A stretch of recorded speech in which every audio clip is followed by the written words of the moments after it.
हो गया बेटे। Should I continue?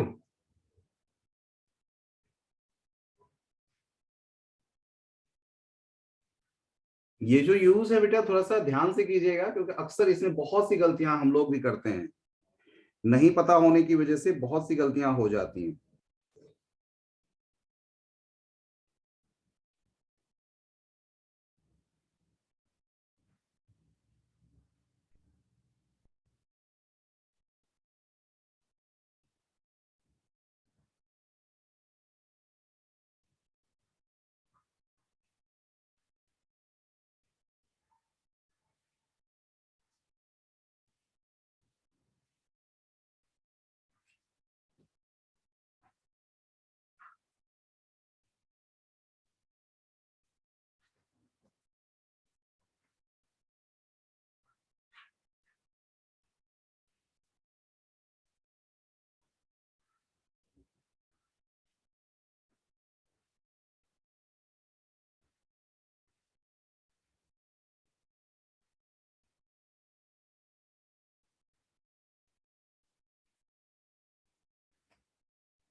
देखिए बेटा, पहला सेंटेंस हम ले रहे हैं, he runs fastly.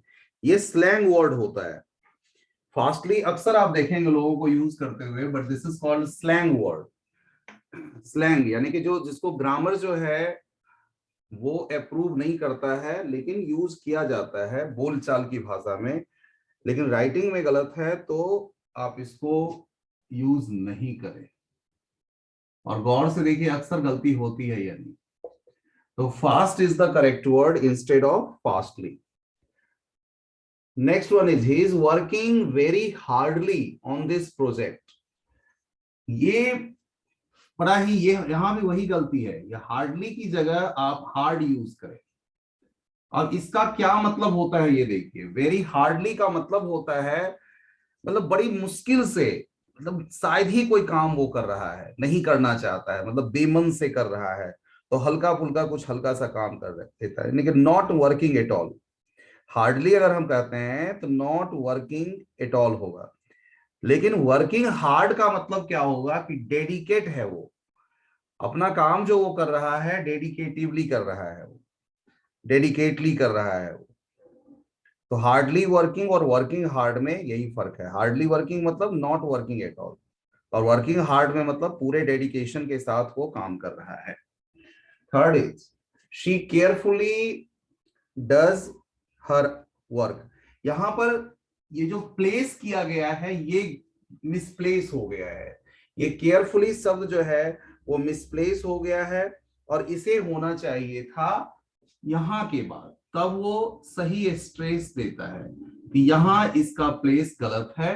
It should be used here. So now the sentence will be, she does her work carefully. She does her work carefully. Next was, his grandmother is very fat that she cannot. अब देखिए यहां पर क्या होता है, ये जो sentence है ये नेगेटिव होने की वजह से यहां पर अगर हम वेरी के को हटा के सो लगाते हैं तब हमारा सेंटेंस सही बनता है। वो इतनी फैट है कि वो चल भी नहीं सकती, तेज चल नहीं सकती। ऐसा ही सेंटेंस आप देखेंगे, his grandmother is too fat, ये हटाने के लिए करते हैं too fat to walk fast. ये सेंटेंस का सेम मीनिंग बनेगा, रिप्लेस करने में जब यूज किया जाता है तो यही बन जाता है, his grandmother is so fast that she cannot walk, so fat that she cannot walk fast. Last night my brother return, यहां लेटली गलत है, लेट समय के हिसाब से, और लेटली जो वर्ड हो जाता है वो काफी काफी देर, मतलब कई साल इस तरह से, या सॉरी समय के आगे पीछे से उसको देखा जाता है, पहले कौन आया बाद में कौन आया, इससे लेटली का वो किया जाता है। Next one is some were killed and others were injured, some were killed and others were injured, यहां भी जो है इंजर्ड बैडली, यहां भी इसको प्लेसिंग गलत है, ये बैडली को हम ये यहां से उठा के अगर हम यहां रख दें, बैडली इंजर्ड लिखें, some were killed and others were badly injured, तब वो सेंटेंस पर ज्यादा जोर डालता है, क्योंकि कहना चाह रहा है कि कुछ तो मारे गए और कुछ बुरी तरह से घायल हुए, कुछ बुरी तरह से घायल हुए, तो जब ये यहां रहेगा तो उस सेंटेंस पर स्ट्रेस ज्यादा डालेगा। Next one is Aditya, my elderly son is still at home.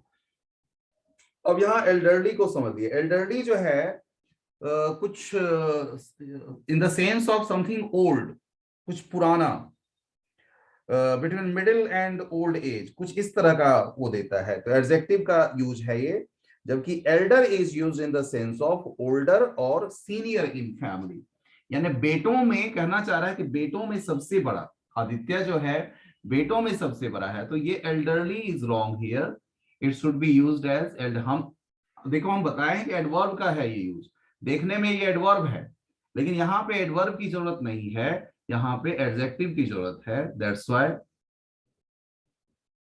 elder should be here। in the same way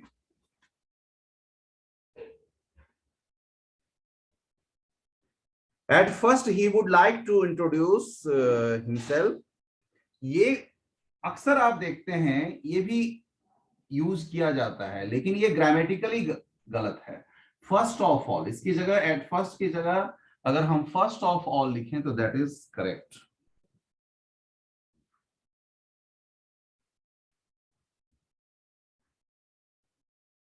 first of all, इसके बाद है it was raining, it was raining hardly, and यहां भी आपको समझ में आ गया होगा, पहले जैसे हार्डली का यूज बताए हैं वैसा ही है।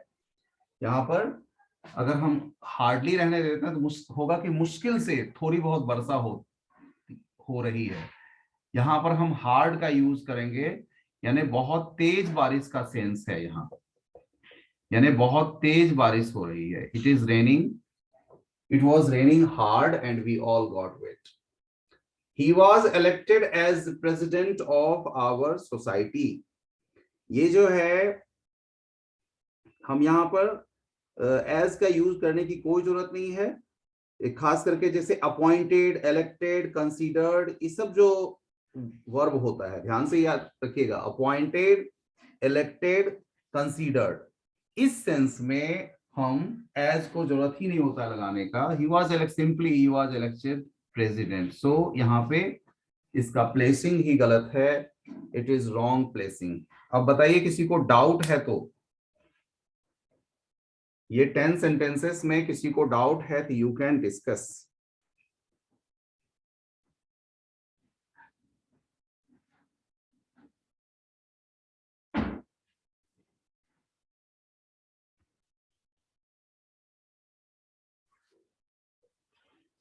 Fourth one, he aimed on the bird,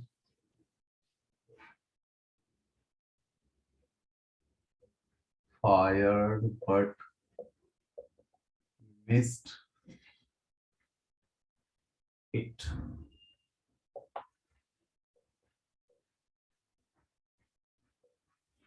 We must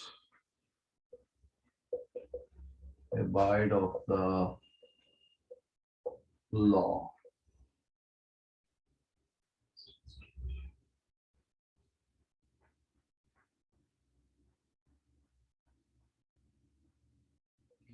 your expenses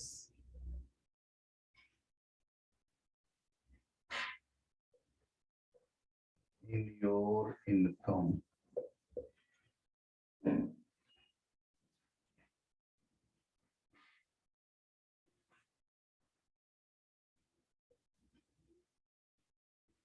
He abstains luxuries.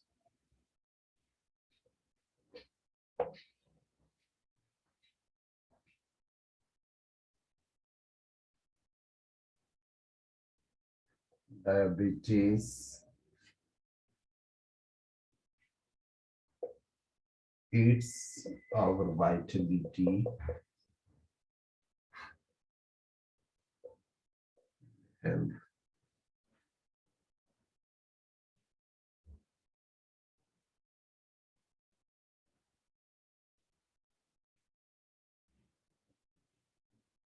He is so clever that I cannot cope to him.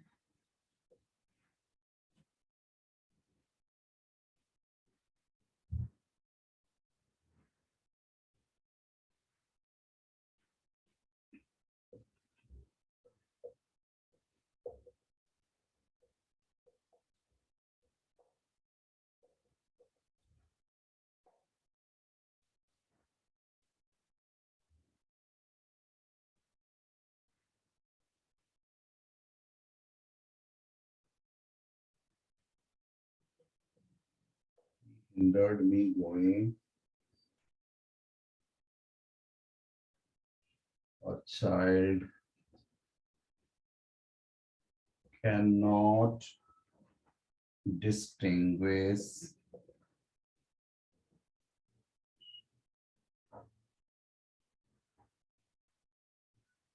along right and wrong. Please do, guys.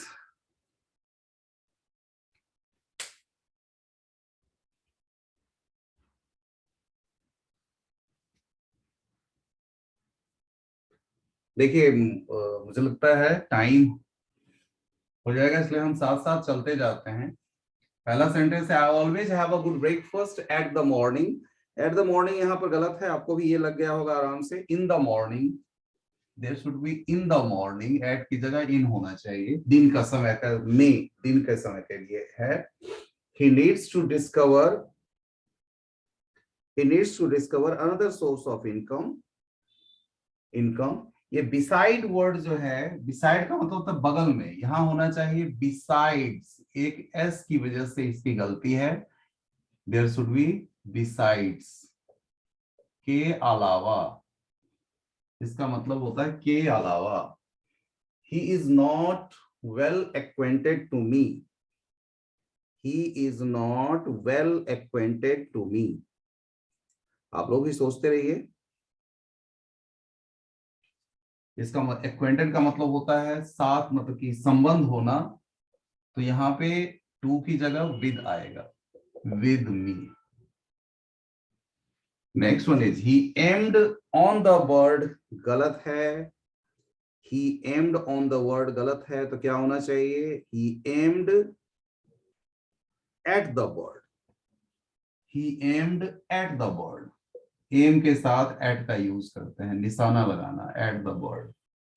Fired but missed it. अगला है we must abide of the law. Of गलत है, यहाँ पे bye होना चाहिए, by the law होता है, कानून से, बाय द लॉ।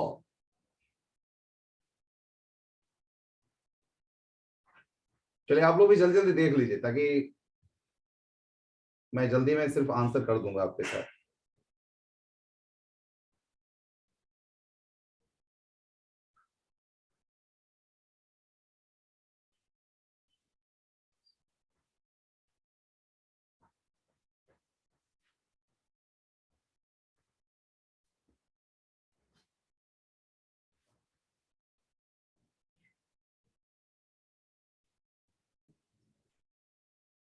यस हर्ष, बताइए बेटे, कुछ कहना है आपको?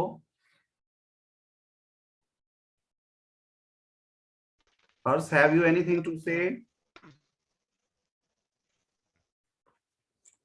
Yes sir. बोलो बेटा। सही सेंटेंस बताना एक बार। क्या? The pollution level is very high. Fair. Question है, दिखाऊं? पॉल्यूशन लेवल इज वेरी, ऐसा करो, आज का समय नहीं हो बेटा, अगले क्लास के लिए बहुत कम समय रह रहा है, ठीक है? कल अगर आप डिस्कस करें या मेरे मेरे उस पर भेज दें आप, ठीक है? आप उसको भेज दीजिए और क्या क्वेरी है वो भी साथ में लिख दीजिए, हम उसको देख के आपके साथ शेयर करेंगे, ठीक है?